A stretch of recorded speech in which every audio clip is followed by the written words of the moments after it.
Assalamualaikum teman-teman Opodap semua. Selamat datang kembali di channel Opodap. Pada tutorial belajar Excel untuk pemula ini, kali ini kita akan membahas tentang VLOOKUP function dan HLOOKUP function ya. Jadi sebelumnya jika kita mempelajari fungsi-fungsi dasar pada Microsoft Excel dan teman-teman dapat memahaminya pada video tutorial sebelumnya ya, kalian dapat temukan pada deskripsi atau pada playlist belajar Excel untuk pemula. Oke ya, lanjut. Saat ini kita akan membahas tentang VLOOKUP function dan HLOOKUP function. Oke ya, saatnya kita mempelajari fungsi pada Microsoft Excel yang sedikit rumit. Sebenarnya sih sederhana ya, tapi mungkin dengan contoh yang akan saya berikan nanti, semoga teman-teman lebih mudah untuk memahami VLOOKUP dan HLOOKUP sehingga teman-teman dapat mengetahui perbedaannya ya. Oke, untuk mencoba atau mempraktekkan VLOOKUP function dan HLOOKUP function ya, di sini saya sudah menyiapkan database kecil seperti ini. Teman-teman bisa melihat nanti dan mempraktekannya. Jadi intinya adalah teman-teman dapat memahami cara kerja VLOOKUP function dan HLOOKUP function. Kemudian teman-teman dapat mempraktekannya agar lebih dapat memahami. Oke, langsung saja kita tulis VLOOKUP di sini. Oke, VLOOKUP sebenarnya kita akan melihat data. Di sini kita tuliskan dulu ya referensinya. Misalkan kita tulis referensinya nanti adalah kolom 1. Oke, di sini kita akan melihat kolom yang pertama dari database kita. Oke ya, kita tulis di sini rumusnya sama dengan V. Kita pilih VLOOKUP. Nah, di sini lookup value. Lookup value adalah data yang akan kita lihat. Jadi kita tulis di sini kita menggunakan referensinya 1 ya, atau yang pertama. Kemudian kita pilih tabel array. Kita beri tanda titik koma dulu. Kemudian tabel array. Kita pilih tabelnya dari C6, kita drag and drop di sini sampai pada sel E10 ya. Jadi tabel yang akan kita lihat adalah tabel nomor, nama, dan nilai dengan referensi 1. Artinya kolom yang pertama pada tabel tersebut ya. Oke, kita beri tanda titik koma. Kemudian kolom index number. Karena referensinya adalah 1 dan ini terdiri dari 3 kolom. Kolom C, kolom D, dan kolom E. Kita pilih salah satu, misalkan kita pilih kolom yang kedua. Oke, kita beri tanda kurung tutup. Maka hasilnya adalah Budi.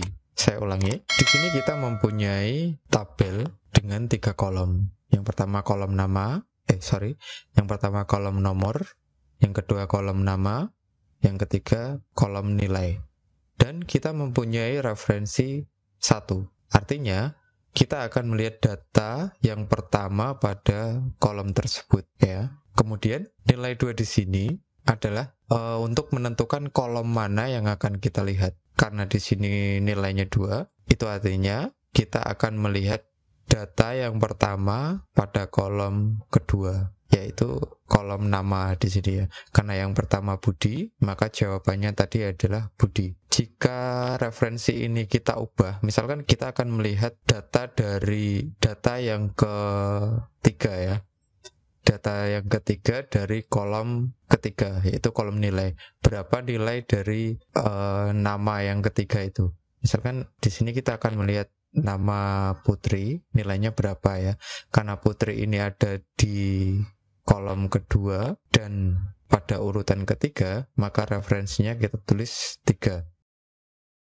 Oke ya, maka jawabannya adalah Putri karena Putri ada di urutan ketiga. Kita kembali ke rumus tadi.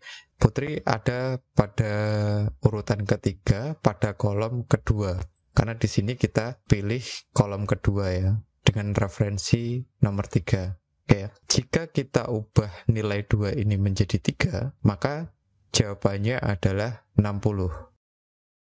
Kenapa? Karena 60 ini ada pada urutan ketiga atau referensi yang ketiga pada tabel yang telah kita pilih, yaitu dari C6 sampai dengan E10, dan kita memilih pada kolom 3 yaitu kolom nilai, maka hasilnya adalah 60. Sekali lagi, teman-teman dapat menuliskan komentar jika ada pertanyaan pada kolom komentar di bawah ya. Oke, ini adalah pemahaman dasar untuk memahami bagaimana VLOOKUP ini bekerja ya. Intinya adalah jika teman-teman memahami cara kerja VLOOKUP ini, nanti teman-teman bisa mempraktekannya sendiri dengan data yang lebih banyak. Oke.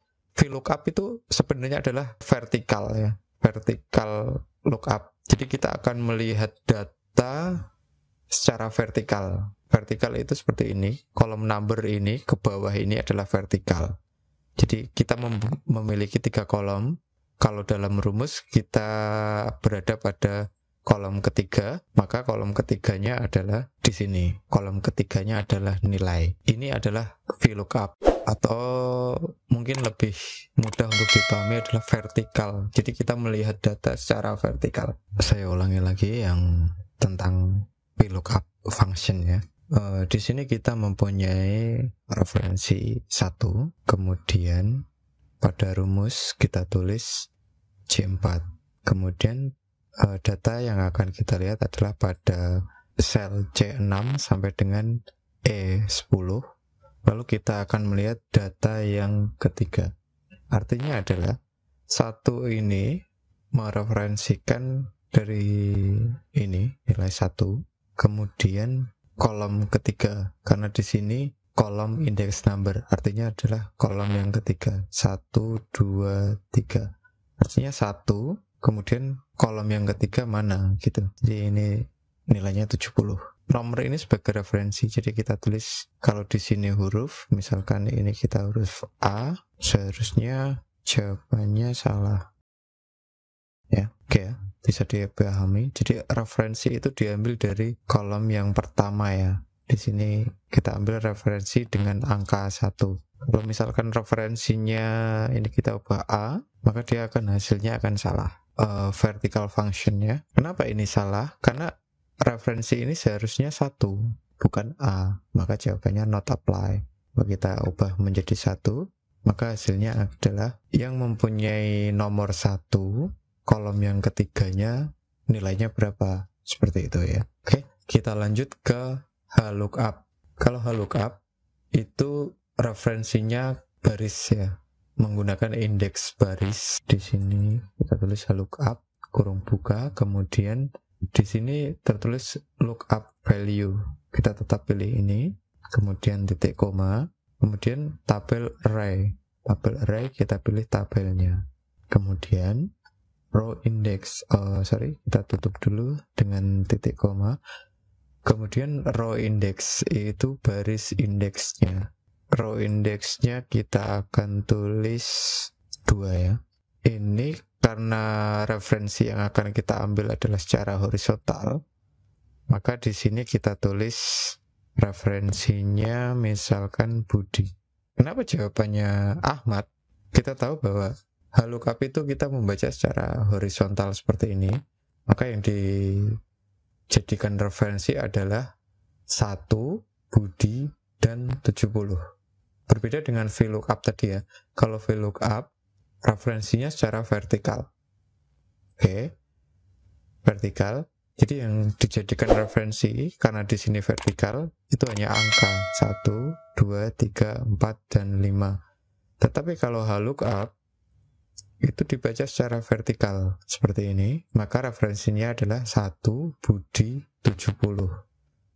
Oke ya, karena kita referensi menggunakan Budi, maka kita kembali ke rumusnya.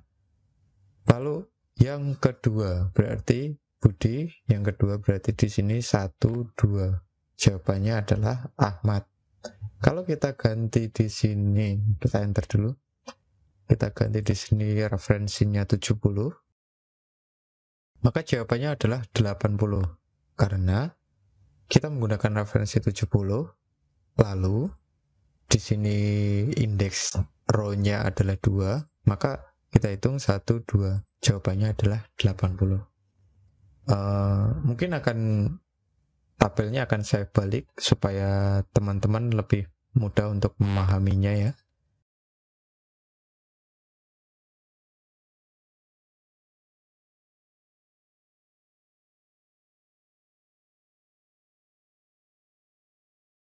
Kita ulangi membuat referensi baru ya, jadi kita tidak mengganggu tabel ini. Kita buat referensi baru.